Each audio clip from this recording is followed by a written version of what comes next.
गुरु परंपरा योग संस्थान में आपका स्वागत है। हम लोग ह्यूमन एनाटॉमी एंड फिजियोलॉजी पढ़ रहे हैं। कल हम लोगों ने सर्कुलेटरी सिस्टम को देख लिया हुआ था, कंप्लीट हो गया था। हार्ट के बारे में उतनी जानकारी हम लोगों ने ले ली थी जो हमारी परीक्षा की दृष्टि से महत्वपूर्ण है। आज हम लोग लिम्फेटिक सिस्टम पढ़ेंगे। बहुत ही महत्वपूर्ण है ये भी। हमारे शरीर में जो सुरक्षा तंत्र है ये उसका हिस्सा है, यानी कि आप लिम्फेटिक सिस्टम आपको सुरक्षा प्रदान करता है। और जिस तरीके से शरीर में जाल फैला होता है ब्लड वेसल्स का, कैपिलरीज तक को ब्लड वेसल्स कहा जाता है, हम लोगों ने देखा था। उसी तरीके से हमारे शरीर में जाल फैला होता है इसका लिम्फेटिक सिस्टम का भी, यानी कि लिम्फ वेसल्स का भी जाल फैला होता है। इसे देखिए, पूरे शरीर में जाल फैला हुआ है। इसमें मन के दिखने से मोती लगा हुआ हो तो ये मन के लिम्फ नोड्स हैं। अभी हम लोग इसको पूरा कंप्लीट देखेंगे। तो पूरे शरीर में जैसे ब्लड वेसल्स फैला हुआ है, वैसे ही लिम्फ के जो सिस्टम है उसके वेसल्स हैं वो फैले हुए हैं, लिम्फ नोड्स उसके बीच में है। ये पूरा सिस्टम हम लोग अभी देखने जा रहे हैं। इसमें लिम्फ, जैसे कि ब्लड वेसल्स में ब्लड होता है, तो लिम्फेटिक वेसल्स में लिम्फ होता है। लिम्फ क्या होता है? एक तरल पदार्थ होता है। तरल पदार्थ आप यह बहुत अच्छे से समझने के लिए सिंपल आप ये जानो, जो आपका प्लाज्मा है वही प्लाज्मा दूसरे रूप में होता है। वही प्लाज्मा आपका दूसरे रूप में होता है। उसको हम लोग क्या कहते हैं? इंटरस्टिशियल फ्लूइड भी कहते हैं। Interstitial fluid. तो पहले हम लोग शुरुआत यहीं से करते हैं, क्योंकि अगर हम लोगों ने इसको अच्छे से समझ लिया। देखिए, इस वीडियो में हम लोगों ने ये देखा हुआ था, ये ऊपर जो रेड वाला है ये कैपिलरी है। कैपिलरी में क्या होता है कि छिद्र होता है। तो छिद्र होने की वजह से उसमें जालीनुमा होता है, परमिएबल होता है। परमिएबल होने की वजह से क्या होता है, उसमें से आपके जो प्लाज्मा है वो रिसता है। प्लाज्मा रिस करके कहाँ जाता है? आपके ऊतकों में जाता है, मांसपेशियों में आता है, जिससे हमारी मांसपेशियों में नमी बनी रहती है, इलास्टिसिटी बनी रहती है। इनकी वजह से होता है क्या? कैपिलरी से वो रिस करके नीचे आता है। कल हम लोगों ने ये देखा था कि 20 लीटर फ्लूइड, यानी कि वो प्लाज्मा रिश्ता है, उसके साथ में पोषक तत्व भी रिश्ते हैं। ऑक्सीजन आता है टिश्यूज में, कार्बन डाइऑक्साइड फिर ऊपर चला जाता है। ये पूरी प्रक्रिया यहाँ हो रही है। और इसमें जो महत्वपूर्ण है लिम्फेटिक सिस्टम के हिसाब से वो है कि 20 लीटर रोज आपका इसमें फ्लूइड आ रहा है, और 17 लीटर फ्लूइड ऊपर खींचा चला जा रहा है कैपिलरीज में। किसकी कैपिलरीज के द्वारा? वेन की कैपिलरीज के द्वारा। ये रेड वाला जो है ये किसकी कैपिलरीज है? ये आर्टरी की कैपिलरीज है, यानी धमनी की कैपिलरीज है। और सिराओं की कैपिलरीज के द्वारा वो खींच लिया जाता है, जिसमें CO2 प्लस 17 लीटर फ्लूइड खींच लिया जाता है। 20 लीटर 17 लीटर के बीच में 3 लीटर का जो फर्क रह जाता है, जो फ्लूइड आपका रह जाता है किसमें? टिश्यूज में, जिसको इंटरस्टिशियल फ्लूइड कहा जाता है। अगर वो फ्लूइड इसी में रह जाए टिश्यू में, तो एडिमा हो जाएगा, हमें सूजन की समस्या हो जाएगी। तो इस 3 लीटर को भी ब्लड के फ्लो में आना जरूरी है। देखिए सिस्टम कैसा बना हुआ, हम कुछ नहीं कर रहे, हम सिर्फ जान रहे हैं सिस्टम को ऐसा ऐसा होता है। वो 3 लीटर कहाँ पर जा रहा है? वो 3 लीटर हमने कल ये देखा था मोटा मोटा, कि लिम्फ जो है, लिम्फ के भी कैपिलरीज होते हैं, इसी के ऊपर छाए हुए रहते हैं, जैसे ब्लड के कैपिलरीज हैं। लिम्फ के कैपिलरीज क्या करते हैं? इसको सोख लेते हैं। इसको सोख लेते हैं। जो 3 लीटर अब फ्लूइड बचा हुआ है, उस फ्लूइड को कौन ले रहा है? तो वो ले रहा है आपका लिम्फ कैपिलरीज ले रहा है। देखिए यहाँ पर दोनों चीजें हैं। आपको यहाँ पर ये हो गया, ये वाला हो गया, ये धमनी है, आर्टरी जिसको कहते हैं। और ये जो लाल लाल वाला है ये क्या है? ये कैपिलरीज है। किसका? धमनी का कैपिलरीज, यानी आर्टरी का कैपिलरीज है। और इसी से फ्लूइड रिस रहा है, इंटरस्टिशियल फ्लूइड इसी से रिस रहा है, इसी से ऑक्सीजन जा रहा है। ऑक्सीजन इससे गया। अब ये जो ब्लू वाला है ये क्या है? ये वेन का कैपिलरीज है, जो छाया हुआ आपस में वेन और सिरा वाला मिला हुआ है। ये क्या करता है? कार्बन डाइऑक्साइड लेता है। इसने 20 लीटर जो फ्लूइड यहाँ पर पास किया हुआ है हमारे मसल्स में, टिश्यूज में, सेल्स में, जो भी कहें आप, वहां से ये 17 लीटर को खींच लेता है। कौन खींच लेता है? कौन सा कैपिलरी? शिराओं का कैपिलरी, वेन का कैपिलरी खींच लेता है। जो 3 लीटर का फर्क रह जाता है वो 3 लीटर, अब देखिए इसमें जो व्हाइट वाला जो आपको ये नलियां दिख रही है, ये सब दिख रहे हैं व्हाइट वाले, ये सब दिख रही है, ये जाली का जो ये सब दिख रही है, ये सब, ये क्या है? ये लिम्फ के कैपिलरीज। तो लिम्फ के ये कैपिलरीज क्या करते हैं? ये भी खींचता है वहां से। जो 3 लीटर अब आपका रह गया हुआ है उस फ्लूइड को, उस इंटरस्टिशियल फ्लूइड को कौन खींच रहा है? तो उसको ये लिम्फ कैपिलरीज खींच रहा है। ठीक है, वो लिम्फ कैपिलरीज में चला गया, उसका अपना पूरा अलग सिस्टम है, उसने खींच लिया। तो उसके साथ साथ उसने डेब्रिस को भी खींचा, उसने जीवाणुओं को भी खींचा, उस 3 लीटर में जितनी चीजें हो सकती थी उसने खींचा, जो जो उस फ्लूइड में है सबको उसने खींच लिया। खींचने के बाद उसका सिस्टम चला, वो भी साथ साथ चल रहा है इसके। अब यहाँ इसमें क्या होता है? इसमें तो हार्ट पंप करता है तो ब्लड जा रहा है तेजी से, उसके लिए हार्ट नहीं है कोई पंप करने के लिए। तो हमारी जो ये स्केलेटन मसल्स में जो मूवमेंट हो रही है, उस मूवमेंट से उनको एनर्जी मिल रही है एक तरीके से, उसी मूवमेंट से उसमें मूवमेंट हो रहा है। किसमें मूवमेंट हो रहा है? जो कैपिलरीज है, कैपिलरीज भी आगे जाकर के और मोटी होंगी। किसकी? लिम्फ की मैं बात कर रहा हूँ। तो लिम्फ में गति ऐसे ही होता है। कैसे होता है? ये जो हार्ट वाले इसमें वेन और शिराओं में गति है, उसके गति से उत्तेजित होकर के उसमें मूवमेंट हो रहा है, प्लस आपके मसल्स में जो हम लोग गति कर रहे हैं उससे उसमें गति होगी। और वो जो जिस सेल से बना होता है, वो सेल ऐसे होता है जैसे मान लीजिए कि ये नली है, तो इस नली में ये लिम्फ वाली अगर नली है, इसमें लिम्फ बह रहा है, तो ये कैसे होगा? ऐसे होता है, ऐसे ऊपर को ऐसे उभरा हुआ होता है। देखिए इसको ठीक से, ऐसे होता है दोनों तरफ से, ये उभरा होगा। तो इसमें ऊपर तो जा सकता है, यानी एक ही तरफ को लिम्फ जा सकता है, ये ऊपर से नीचे नहीं आ सकता है। इधर से तो चला जाएगा, ये जाएगा इधर से। कोई लिम्फ चाहे कि नीचे हम बह जाएंगे तो नहीं बह सकता, क्योंकि संरचना इसकी ऐसी होती है। ठीक है, इसकी संरचना ऐसी होती है। तो ये एक तरफ को इसी तरफ को जाएगा, एक दिशा को जाएगा, और ये दिशा में जाकर के ऊपर में दोनों तरफ, हमारे दोनों तरफ छाती के पास आकर के ये और मोटी होकर के इसकी नली आती है लिम्फ की। और फिर यहाँ पर ये मिल जाएगा आपको, किसमें मिलेगा? वेन में आकर के मिल जाएगा। वेन में आकर के मिल जाएगा। कौन मिल जाएगा? ये आपके लिम्फ वाली जो नली है वो मिल जाएगा। जैसे लिम्फ वाली नली वेन में मिला, तो हमने कहा ये 3 लीटर है, इसको ब्लड में आना जरूरी है, नहीं तो ब्लड की मात्रा कम हो जाएगी। तो वहां मिल गया तो 3 लीटर की पूर्ति हो गई। तो ब्लड जो है पूरा कंप्लीट बना रहा आपका, जितना आपके शरीर में 5 लीटर ब्लड है या जो भी है कंप्लीट वो बना रहा, उसमें कमी नहीं आएगी। अभी मोटा मोटा ये सिस्टम हम लोगों ने समझा। अब आगे हम लोग इसको थोड़ा सा थ्योरेटिकल और देख। तो लिम्फेटिक सिस्टम क्या करता है, पहले अभी इसको देख लेते हैं हम लोग, करता क्या है। तो कोशिकाओं में या टिश्यूज में जो चारों तरफ आपका इंटरस्टिशियल फ्लूइड होता है जो कि निकला हुआ है, वो अतिरिक्त उसमें से जो फ्लूइड रह जाता है 3 लीटर, उसको खींचता है। क्यों खींचता है? ताकि ब्लड का बैलेंस आपका बना रहे, एडिमा ना हो, इस वजह से। इसके अलावा लिम्फेटिक सिस्टम के जो टिश्यूज होते हैं या आपके लिम्फेटिक सिस्टम के जो वेसल्स होते हैं, ये आपके छोटी आंत में भी होती। छोटी आंत में इसका महत्वपूर्ण रोल होता है। ये हो सकता है एग्जाम में आ जाए, तो ध्यान रखिए। छोटी आंत में जो लिम्फेटिक सिस्टम होता है, उसके टिश्यूज होते हैं, उसके सेल्स होते हैं, वो क्या करता है? फैट को खींच लेता है। यानी हमारे छोटी आंत में शोषण, अवशोषण होता है पाचन कंप्लीट होने के बाद। यहाँ से फैट्स को ये खींच रहा है।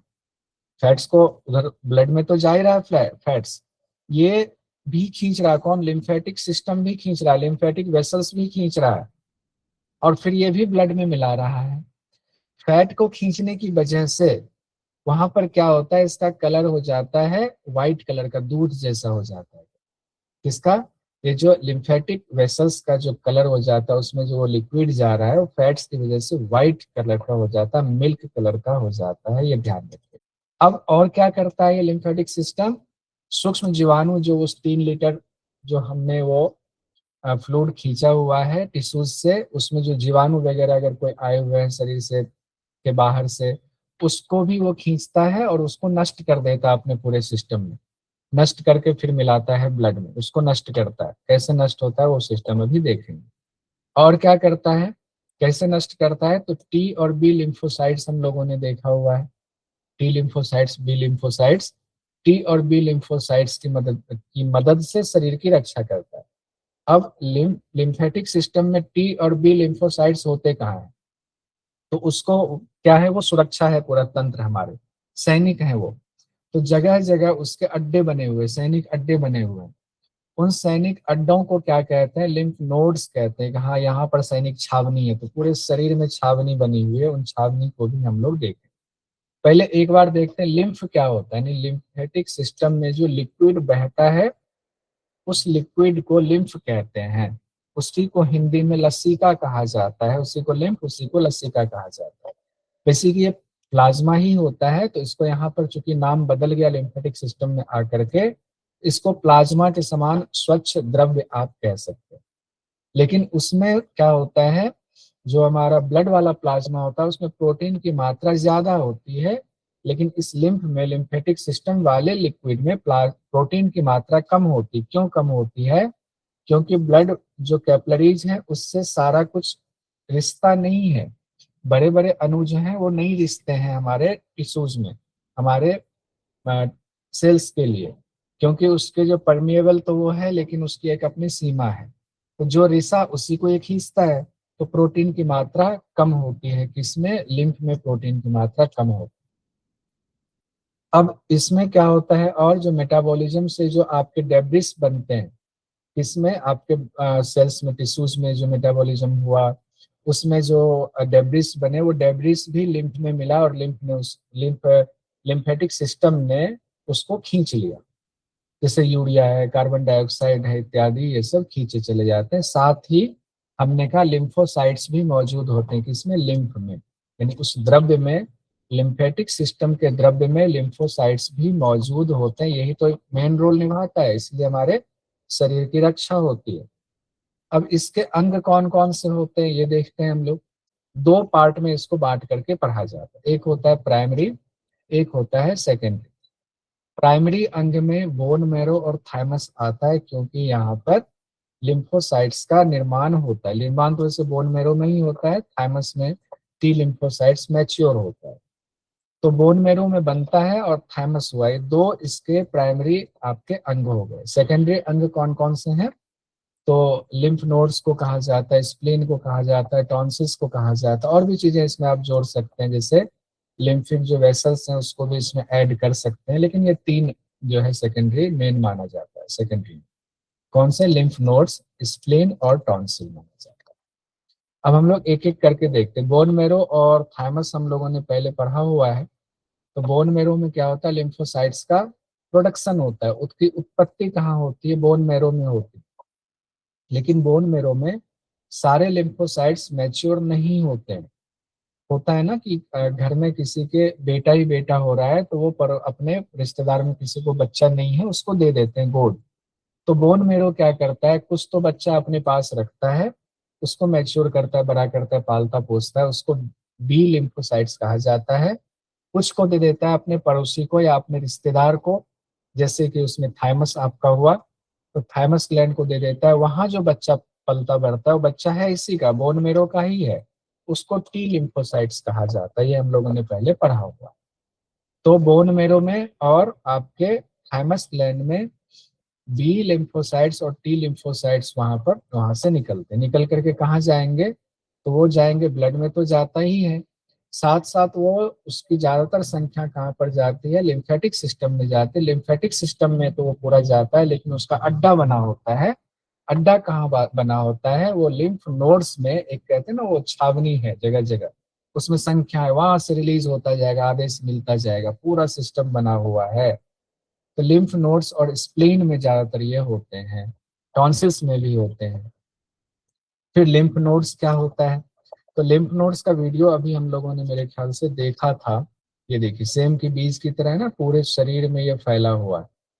ये तो आभासी वीडियो आप देख रहे हैं समझने के लिए, क्योंकि शरीर में किसी जगह पर ज्यादा संख्या में होता है, किसी जगह पर कम संख्या में होता है, लेकिन ये फैला होता है पूरे शरीर में। जैसे छाती में, गले के पास, ये बगल में, आपके इन जगहों पर ज्यादा होता है। ये देखिए एकदम क्लोज से देखिए, इस तरह से ये फैला होता है पूरे शरीर में। ये जो पूरा फैला होता है, तकरीबन ये माना गया 600 लिम्फ नोड्स होते हैं या उससे भी ज्यादा होते हैं, मोटा मोटा सेम की बीज की आकृति के होते हैं। और इसमें जो आप देख रहे हैं धागे की आकृति, और धागे के बीच में ये मोती की तरह पिरोए हुए हैं, वो धागा क्या है? वो धागा नली है। किसकी नली है? लिम्फ वेसल्स है वो। लिम्फ वेसल्स मतलब इसमें लिम्फ बहता है जिस नली में, उसको लिम्फ वेसल्स कहते हैं। उसी के बीच बीच में वो छावनी बनी हुई है। छावनी मतलब वो नोड्स बने हुए हैं जहाँ आपके लिम्फोसाइट्स वगैरह रहते हैं। तो पिरोए हुए हैं वो लिम्फ नलिकाओं में। कौन से नोड्स पिरोए हुए? मुख्य रूप से कहाँ कहाँ पर होता है? जहाँ ज्यादा होता है, गर्दन में बहुत ज्यादा संख्या में होता है, बगल में हमारे आर्मपिट वगैरह में ज्यादा होगा, हमारे वक्ष स्थल छाती पर उसकी संख्या ज्यादा होती है, पेट पर भी होता है। पेट और जांघ वाला जो ये जॉइंट होता है उस पे होता है अधिक संख्या में। फिर घुटनों के पीछे भी होता है। घुटना के पीछे ऐसे देखेंगे ना तो कुछ छोटी छोटी गांठें आपको महसूस होंगी। कई बार वो गांठें किसी किसी की बढ़ भी जाती है। तो उसके पीछे, कोहनी के पीछे, कोहनी के पीछे मतलब सामने, इसमें भी होती है। सामने अगर हाथ हाथ आप ये देखें तो इनमें लेकिन संख्या कम होती है। तो इस तरीके से पूरे शरीर में ये लिम्फ नोड्स फैले होते हैं। देखिए लिम्फ नोड्स का यहाँ पर मैंने 2-3 तस्वीर बना दिया हुआ है। इस हिसाब से आप गर्दन में ज्यादा है आप समझ सकते हैं। और लिम्फ नोड्स भी ऐसा नहीं है कि सिर्फ बाहर बाहर ही होता है। लिम्फ नोड्स भी ऐसा होता है जो ऊपरी सतह पर तो होता ही है, आंतरिक सतह पर भी लिम्फ नोड्स होते हैं। जैसे मान लीजिए पैंक्रियाज है, पैंक्रियाज के आसपास भी होगा तो वो आंतरिक हो गया। लिम्फ नोड्स में भी प्रकार हो गया कि बाहर रहने वाले लिम्फ नोड्स, अंदर रहने वाले लिम्फ नोड्स, इस तरह से होता है। इसमें हम बहुत ज्यादा डिटेल में नहीं जाएंगे। अब हम लिम्फ नोड्स के कार्य को देखते हैं। लिम्फ नोड्स के कार्य में क्या हो जाता है? लिम्फ द्रव्य छन जाता है। जो लिम्फ द्रव्य किसको कहते हैं? जो हम लोगों ने टिश्यूज से जो 3 लीटर द्रव्य को लिया हुआ था, लिक्विड को लिया हुआ था, वो आया तो अब उसमें जीवाणु है कि उसमें क्या क्या गंदी चीजें सब है, उसको छानता है लिम्फ नोड्स। और लिम्फ नोड्स में जो है वो आपके जो सिपाही बैठे हुए हैं उसको मारेगा भी, जीवाणुओं को, उसको खाएगा भी। खाने वाले भी वहां पर होते हैं, भक्षक कोशिकाएं भी होती हैं जिसको मैक्रोफेजेस कहा जाता है। एक तो मारने वाला होगा, एक ने मारा, दूसरे ने कहा हमने मार दिया तुम खा लो। इस तरह से कोशिकाएं वहां होती हैं। तो इसमें हानिकारक जीवाणुओं का खात्मा होता है लिम्फ नोड्स में।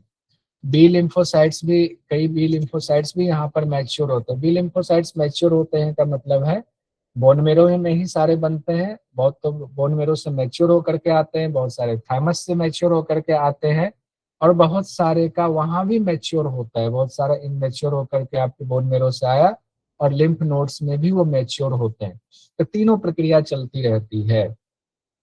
फिर लिम्फ नोड्स में हमने क्या देखा कि माइक्रोफेजेस होते हैं, भक्षक कोशिकाएं होती। भक्षक मतलब भक्षण करने वाला। वो क्या करता है? भक्षक कोशिकाएं, उससे एंटीबॉडीज और एंटीटॉक्सिन्स निकलता है, बनता है। और वो एंटीबॉडीज एंटीटॉक्सिन्स क्या करता है? उन जीवाणुओं से चिपट जाता है, चिपट करके उसको खत्म कर देता है। फिर ये भक्षक कोशिकाएं उसको खा लेता है, यानी खा करके उसको खत्म कर देता है। अब फिर क्या होता है? तो ब्लड में भी समय समय पर सिपाही छोड़ता रहता है लिम्फ नोड्स, जो मैच्योर लिम्फोसाइट्स हैं उसको लिम्फ द्रव्य में मिलाता रहता है, उस लिम्फ वाले लिक्विड में मिलाता रहता है, और वो फिर ब्लड में जाके मिलता है। तो इस तरह ब्लड में भी लिम्फोसाइट्स होता है, तो चारों तरफ से सुरक्षा घेरा करता है। तो मेन यही हुआ। हम लोगों ने स्प्लीन के बारे में इसमें पढ़ा कि स्प्लीन इसके सहायक अंग हैं। सहायक अंग स्प्लीन है। तो स्प्लीन बहुत इंपॉर्टेंट रोल अदा करता है। एक तो इसका पोजीशन कहाँ होता है स्प्लीन का, तो वो पहले हम लोग पोजीशन देख लीजिए। जैसे ये स्टमक वाला हिस्सा है, तो यहाँ आपने क्या देखा, ये देखिए यहाँ पर आपका ये लीवर है। लीवर के नीचे देखिए इधर लेफ्ट साइड में आपका क्या है? स्टमक है। स्टमक के इधर पीछे क्या हो गया? आपका ये है पैंक्रियाज है। ठीक उसके बगल में देखिए, स्टमक और पैंक्रियाज के बगल में ये स्प्लीन होता है। इसको आरबीसी का कब्रिस्तान भी कहा जाता है। साथ ही यहाँ पर आपके ब्लड का संचय भी होता है, ब्लड का स्टोरेज भी होता है। सारे ब्लड का नहीं, ब्लड तो फ्लो में चलता रहता है। इसमें ब्लड कुछ जो है इमरजेंसी स्थिति के लिए ब्लड का इसमें संचय होता रहता है, स्टोरेज होता रहता है इसमें। इसको ब्लड बैंक भी कहा जाता है। एक तो कब्रिस्तान भी हुआ ये, ब्लड बैंक भी हुआ ये। तो हो सकता है एग्जाम में पूछ दे कब्रिस्तान किसको कहा जाता है। वैसे उसमें आएगा आरबीसी का कब्रिस्तान किसको कहा जाता है? स्प्लीन को कहा जाता है। ब्लड बैंक बॉडी में किसको कहा जाता है? स्प्लीन को कहा जाता है। कलर कैसा होता है? गहरा बैंगनी रंग का होता है, ये तकरीबन 200 ग्राम के औसत वजन इसका होता है। अब इसके बारे में और हम लोग थोड़ी जानकारी देख लेते हैं। ये डायफ्राम के नीचे होता है, डायफ्राम के नीचे जैसे ही हुआ तो ये क्या हुआ, आपके स्टमक कैविटी का पार्ट हो गया। और जो डायफ्राम से ऊपर होगा वो क्या होगा, थोरेसिक कैविटी का वो पार्ट हो जाएगा। ये आपके स्टमक कैविटी का पार्ट होता है, चपटा होता है, मुट्ठी के आकृति का होता है, और औसत लंबाई चौड़ाई मोटाई कितनी होती है, 12 सेंटीमीटर तकरीबन लंबा होता है, 7 सेंटीमीटर चौड़ा होता है, और मोटाई तकरीबन 2.5 सेंटीमीटर होता है। हालांकि पर्सन टू पर्सन ये वेरी कर सकता है, लेकिन ये औसत यहाँ पर दिया हुआ है, एवरेज के बारे में ऐसा दिया हुआ है। वजन कितना होता है, करीब करीब 200 ग्राम वजन होता है। गहरा बैगनी रंग का होता है स्प्लीन, और इसको आरबीसी का कब्रिस्तान कहा जाता है, क्योंकि आरबीसी जो खत्म होता है, खत्म होने के बाद यहीं पर उसका निपटारा होता है। जैसे स्प्लीन क्या करता है, एक तो रक्त का एक्स्ट्रा भंडारण भी करता है, आप कह सकते हैं कि रक्त का स्टोरेज करता है, इसको ब्लड बैंक भी कहा जाता है। स्प्लीन में लिम्फोसाइट्स होते हैं, तो लिम्फोसाइट्स बैक्टीरिया को खत्म करता है, तो स्प्लीन में जो ब्लड आता है उसमें जो बैक्टीरिया होता है उसको कौन खत्म करता है, स्प्लीन में रहने वाले लिम्फोसाइट्स उसको खत्म करता है। और मुख्य काम क्या होता है, जो अभी बात हो रही थी जिसकी वजह से आरबीसी का कब्रिस्तान कहा जाता है, ब्लड को फिल्टर करता है। फिल्टर करके क्या करता है, जो डेड ब्लड सेल्स हैं आपके, डेड रेड ब्लड सेल्स हैं, उसको ये निकालता है, और निकाल करके उसको जो है फिर वहां निपटारा करता है। यहाँ माइक्रोफेजेस है, यहाँ सिर्फ हमने इंग्लिश लिखा है। माइक्रोफेजेस को हिंदी में क्या कहते हैं, भक्षक कोशिकाएं कहते हैं। भक्षक कोशिकाएं बहुत रोल निभाता है, वो क्या करता है, आरबीसी को तोड़ना शुरू करता है। आरबीसी में क्या होता है, हीमोग्लोबिन भी होता है, हीमोग्लोबिन को तोड़ता है। तो हीमोग्लोबिन में हम लोगों ने क्या देखा हुआ है, प्रोटीन भी होता है और आयरन होता है। आयरन हिमेटीन नाम से होता है हीमोग्लोबिन में। तो आयरन के बिना तो ब्लड आपका बनेगा नहीं, इसलिए आयरन की जरूरत होती है, हीमोग्लोबिन नहीं बनेगा, दिक्कत होगी। तो ये अब जो मरे हुए आरबीसीज हैं उससे आपको हीमोग्लोबिन को अलग करता है, हीमोग्लोबिन को फिर तोड़ता है, हीमोग्लोबिन को तोड़ने से आयरन को अलग करता है, हिमेटिन को, तो आयरन भी अलग हो जाता है। ये कौन सब करता है, ये मैक्रोफेजेस करता है, भक्षक कोशिकाएं करता है ये काम। और इसके टूटने से, जब ये टूटता है यानी आरबीसी जो टूट रहा है, हीमोग्लोबिन टूट रहा है, टूटने से क्या होता है, बिलिरुबिन बनता है।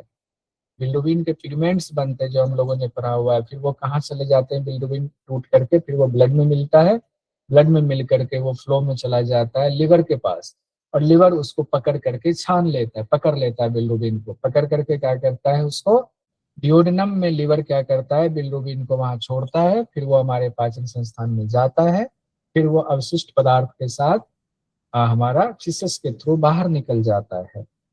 तो ये रोल यहाँ पर होता है, लेकिन मेन रोल कहाँ हो रहा है, स्प्लीन में हो रहा है, स्प्लीन से वो चीजें अलग की जा रही हैं। और स्प्लीन के ब्लड में एंटीजेंस होते हैं जो लिम्फोसाइट्स को क्रियाशील बनाते हैं।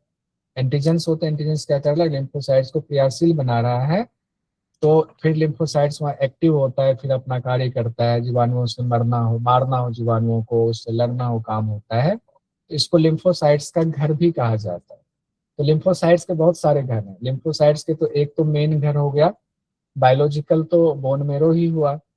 बायोलॉजिकल के अलावे ना बायोलॉजिकल फादर है, और फिर जिन्होंने पाला पोसा वो फादर हुए, तो थाइमस में भी पालता पोसता है, लिम्फ नोड्स में भी पालन पोषण होता है, इसके स्प्लीन में भी पालन पोषण होता है इसका, किसका, लिम्फोसाइट्स का। तो लिम्फोसाइट्स के बहुत सारे घर हैं।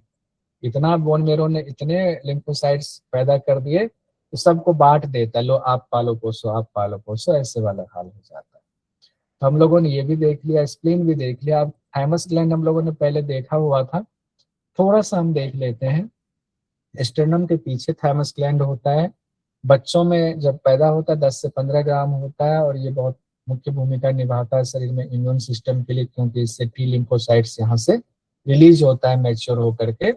ये अंतःस्रावी ग्रंथि का, एंडोक्राइन सिस्टम का ये पार्ट होता है। टी लिम्फोसाइट्स यहीं से, थाइमस की वजह से टी नाम पड़ा हुआ है लिम्फोसाइट्स का। पहले बचपन में क्या होता है, 10 से 15 ग्राम होता है, प्यूबर्टी के समय क्या होता है, 30 से 40 ग्राम तक हो जाता है।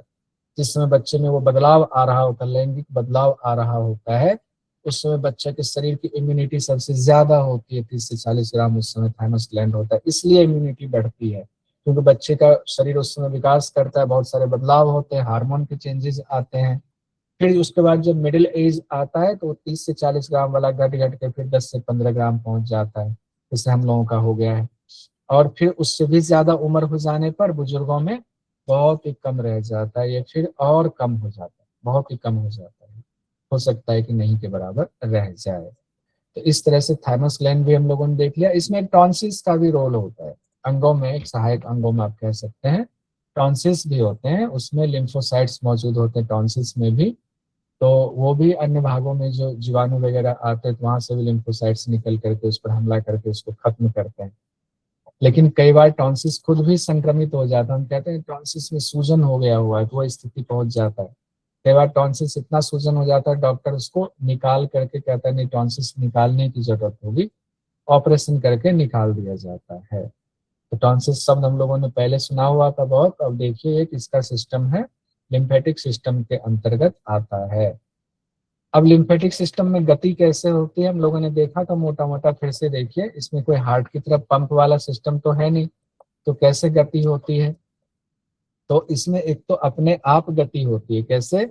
जो इसने खींचा, मांसपेशियों में गति हुई तो इसमें जो लिम्फ गया, 3 लीटर लिम्फ जो जाता है तो गति के साथ गया, क्योंकि वो उसमें छिद्र होता है, तो गया जैसे ही जाता है तो एक तरफ खुला होता है, उसके जो वेसल्स होते हैं लिम्फ के, वो वेसल्स एक तरफ से खुला होता है एक तरफ से बंद होता है, तो गया जैसे उसमें गति हो जाती है। गति ऐसे होती है, हमने कहा इस तरीके से बना होता है, तो एक तरफ तो जाता है नीचे नहीं आ सकता है। फिर मसल्स की गति की वजह से भी होता है, फिर वो जो ब्लड वेसल्स के साथ में जाता है तो ब्लड वेसल्स में जो हार्ट की वजह से पंपिंग हो रहा है तो वो भी उसको गति प्रदान करता है।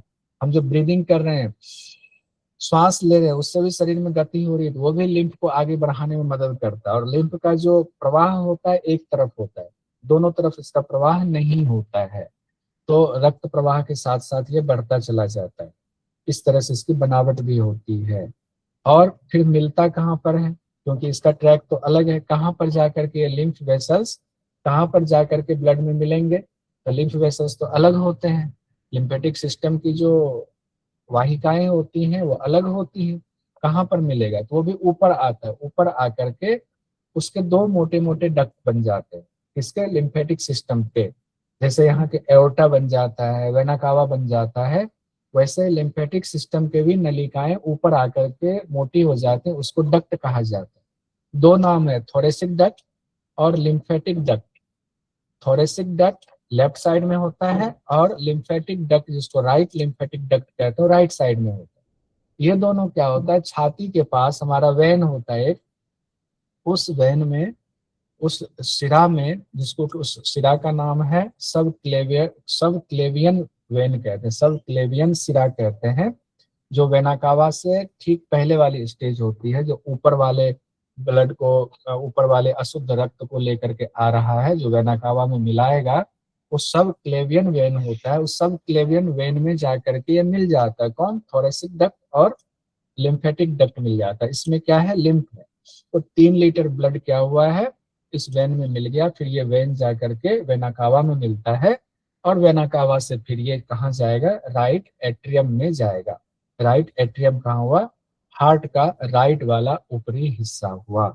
इस तरीके से ये आपके ब्लड सर्कुलेशन में फिर 3 लीटर ब्लड आपका आ जाता है।